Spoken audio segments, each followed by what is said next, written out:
Man, we've covered a lot of things. Fix and flips, seller finance deals, 1031 exchanges, commercial real estate, short-term rental real estate. I mean, the gamut of, the opportunities, but also the segments of the real estate investing industry and market. Yeah. Is that there's so much opportunity, and I love what you said earlier, is that we just don't know what we don't know. Right, like development. I don't know how to develop, how to build something from the ground up, how to do all that. I would love to learn more about it, and that's where hopefully we can work on some deals together and keep on moving forward and growing. So I like that. So it's been exciting to learn so much about real estate. But yeah, there's so many different avenues that you can go down, and you can be really good at some things and just focus in on that and hone in on it. But I feel like there's also some other things that we don't know, and we might just be missing some things. And so the more we educate ourselves, the more we spend time in this and networking and talking with other successful people, the more those light bulbs click, and we write down, these are some things I need to focus on. Oh, those are some things that he's doing. Man, why didn't I ever do that? You start writing those things down and learning from them, and it's just great to keep learning. So, yeah. Well, I couldn't have said it better. Let's just sum it up with Eric knows what he's talking about. No. And,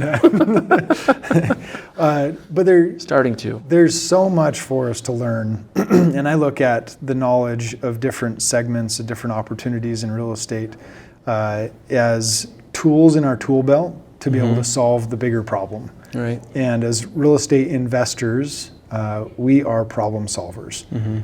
There's a guy that you're taking care of right now that wants to sell his RV park, and you are his first solution to a problem that he has, which is he wants to sell and he wants to move his money into a different investment. That requires some ask on, will you do seller financing? Okay, you don't want to do that. Okay, do I do cash, or do I partner with somebody, or do I need to go get some traditional bank financing? Right.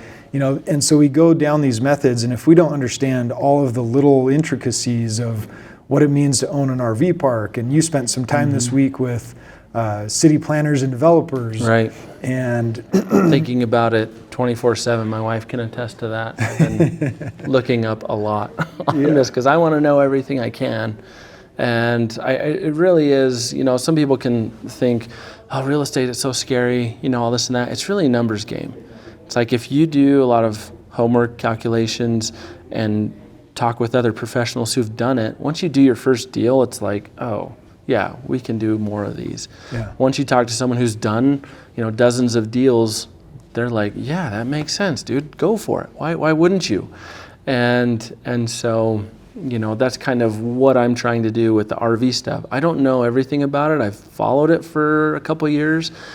I've never had an opportunity where it's kind of come up, and so I've thought, I need to do even more digging in this. I want to make sure I hear from the horse's mouth with the planning and zoning guy that this would be okay, or this idea would be okay. Well, what if we did this? What if we did that? And he's like, yes, no, yes, okay, yeah, that, but if you do this. And so I just wanted to know everything.